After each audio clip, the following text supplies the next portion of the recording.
पिंपरी चिंचवड शहर में गोलीबारी की एक घटना ने हड़कंप मचा दिया है। पिंपरी कैंप मार्केट इलाके में आज दोपहर दोपहिया वाहन पर सवार एक अज्ञात अपराधी ने एक 20 वर्षीय व्यापारी पर ताबड़तोड़ गोलियां चला दी। घटना आज दोपहर 1:15 के आसपास घटी है। अपराधियों ने व्यापारी को गोली मारने के बाद उसके गले से सोने की चेन भी लूटकर फरार हो गए। भावेश कंकरानी को उनकी दुकान के सामने एक अज्ञात अपराधी ने गोली मार दी। गोलीबारी में भावेश कंकरानी गंभीर रूप से घायल हो गए और उनका पिंपरी के एक निजी अस्पताल में इलाज चल रहा है। घटना की सूचना मिलते ही पिंपरी चिंचवड पुलिस बल के वरिष्ठ अधिकारी मौके पर पहुंच गए हैं।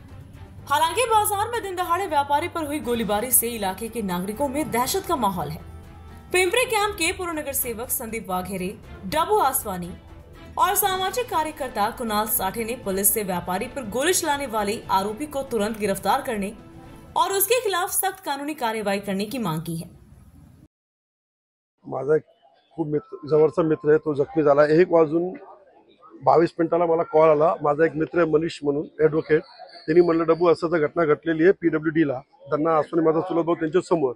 तर मी इमिजिएटली कॉल केलं PI साहेबांना आणि माने साहेबांना आणि मी 2 मिनिटात तिथं पोहोचल्यानंतर फर्स्ट एडला साठी त्याला हॉस्पिटलला घेऊन गेलो। तर त्याला मी बघितलं की आणि डॉक्टरला विचारलं आपण ट्रीटमेंट करू शकतात का, त्यांनी मला आपण ट्रीटमेंट करू शकत नाही, फर्स्ट एडला आपण करू। त्याला स्पेशलिस्ट मी डॉक्टरला फोन लावला सिनर्जीला, त्यांनी मला आपल्याकडे टीम आहे।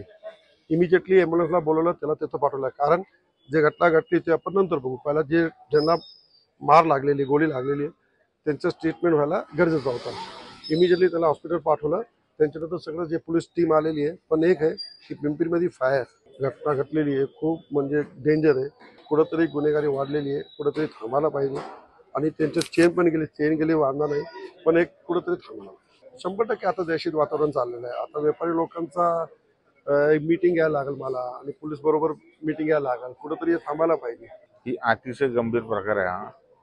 पिंपरीमध्ये वारंवार गुन्हेगारी कृत्य घडत आहेत आणि पोलीस प्रशासन पण त्यांच्या पद्धतीने कारवाई करत आहे। पण आता हा जो भावेश म्हणून मुलगा आहे त्याच्यावरती डायरेक्ट फायरिंगच झाली आहे आणि फायरिंग होऊन त्याला आता हॉस्पिटलमध्ये ॲडमिट केलं आहे। तो व्यवस्थित आहे, गंभीर जखमी झाला पण व्यवस्थित आहे, शुद्धीवरती होता। आता पोलीस त्यांच्या अँगलने तपास करून जो कोण गुन्हेगार असेल त्याला योग्य शासन करून इथं मोका तडीपार ही अशी कारवाई करून MPD ॲक्ट असेल अशा वेगवेगळ्या प्रकारची कारवाई करून जे गुन्हेगार असतील खरोखर त्यांना वेळीच अटकाव करणे आणि सर्वसामान्यांना चांगलं जीवन जगण्यासाठी इथं सगळ्यांना पिंपरी चिंचवड शहर राहावं हीच माफक इच्छा। पोलीस मनुष्यबळ आहे त्यांच्याकडे, पण एवढं पण नाही की प्रत्येक ठिकाणी प्रत्येक वेळेला ते अवेलेबल होतील। साधारणपणे पोलिसांना घटना कळल्यानंतर 5 ते 7 मिनिटाच्या आतमध्ये इथं पोलीस हजर झाले, बीट मार्शल वगैरे, आणि नंतर वरिष्ठ लोक पण त्यांचे आले।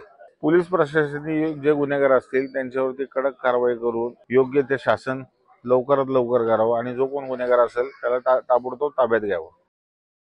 Bureau report, VSRS news, Pimpri Chinchwad.